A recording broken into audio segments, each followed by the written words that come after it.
pretty stoked to be playing at the group therapy stage at SW4 this summer.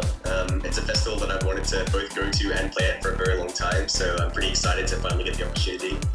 Once this Australian tour finishes, I'm straight off to Belgium for Tomorrowland, and then a couple of weeks after that is Dance Valley, just outside of Amsterdam, which should be pretty exciting. At this rate, I think I'm probably going to go for the whole 3 days and soak up the entire experience.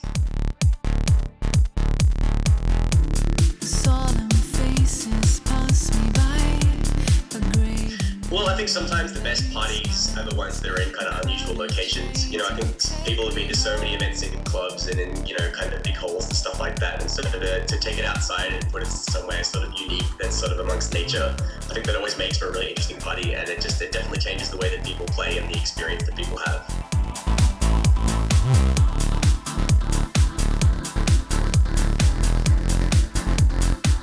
I find it quite hard to pick between festival audiences and club audiences because both of them give you the freedom to do things that you wouldn't be able to do in the other one. Like if you're playing a club set, you can play some really underground music and you can take it in some pretty crazy directions, whereas playing at a festival, especially on a big stage, it gives you a chance to play some of the hugest records in your collection, and for me it allows me to play a bit sort of more upbeat, a bit more uplifting, and it's just, it makes for a very different vibe, I think.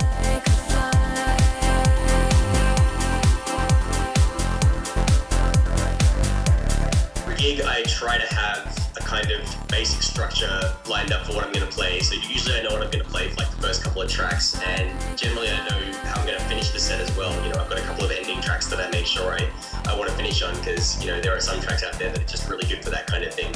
But as for in the middle, I try and mix it up as much as I can, make it different every time.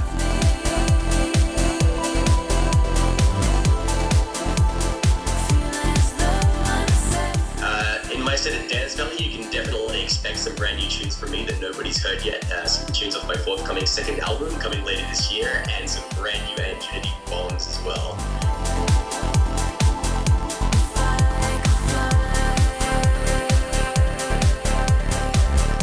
My favorite gig so far this year has been at the Hollywood Palladium in LA, especially so because we got to do the same gig 2 nights in a row. The first one sold out in like the first day of the tickets being on sale. So going back there after the Trends Around the World 350 party and playing there 2 nights in a row to such an appreciative crowd on such a cool stage is, it's really something.